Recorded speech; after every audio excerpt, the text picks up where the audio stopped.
कैसी तेरी खुद गर्जी ड्रामा बहुत ज़्यादा इंटरेस्टिंग हो चुका है। शमशेर महक के साथ निकाह करके घर तो ले आया है, लेकिन शमशेर के अब्बा जी मलिक दिलावर ख़ान वो महक को बिल्कुल भी पसंद नहीं करते और इस शादी को ही वो एक्सेप्ट नहीं कर रहे होते। वो बार बार ये सोच रहे होते हैं कि इन दोनों की शादी किस तरह तुड़वाई जाए और इनमें किस तरह तलाक करवाई जाए।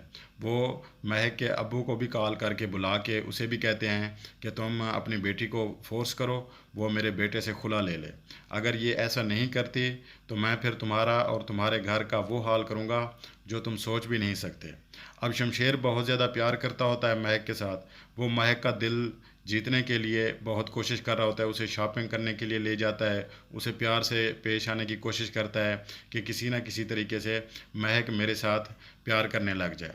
लेकिन महक ने उसे बोला हुआ है कि तुम मुझे कभी जीत नहीं सकते। वो उसी तरह ही चल रही होती है। एक दफ़ा हम देखते हैं कि शमशेर महक को शॉपिंग करा के वापस जब आ रहा होता है तो रास्ते में महक की नज़र अपने अब्बू के ऊपर पड़ती है। तो महक कहती है कि गाड़ी रोको, मैं अपने अब्बू से मिलती हूँ। तो शमशेर उसे घसीट के लेके जाता है कि तुम्हें कोई ज़रूरत नहीं है मिलने की, तुम्हारे घर वाले मर गए हैं, तुम्हारी अब शादी हो गई है, तुम अब यहीं रहोगी और मेरी ही बात सुनोगी और मेरी ही बात मानोगी।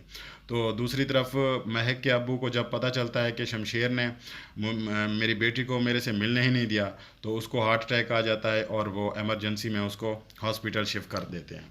अब दूसरी तरफ हम देखते हैं कि तारा की बीवी फरवा वो कहती है कि महक को की तलाक करवाओ, महक को इस घर से निकालो, नहीं तो मैं ये घर छोड़ के जा रही हूँ। जब वो जा रही होती है तो मलिक दिलावर उसे बुला के कहता है कि तुम्हें पता है इस घर की रिवायत नहीं है कि यहाँ की औरतें घर छोड़ कर जाएँ।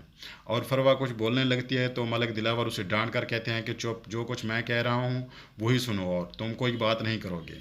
अब हम देखते हैं कि दिलावर खान महक के अब्बू को बुला के कहता है कि अगर तुम अपनी बेटी की खुला करा लेते हो तो मैं तुम्हें माला माल कर दूंगा और एक ही रात में इतना पैसा तुम्हारे पास आ जाएगा तुमने कभी ज़िंदगी में सोचा भी नहीं होगा।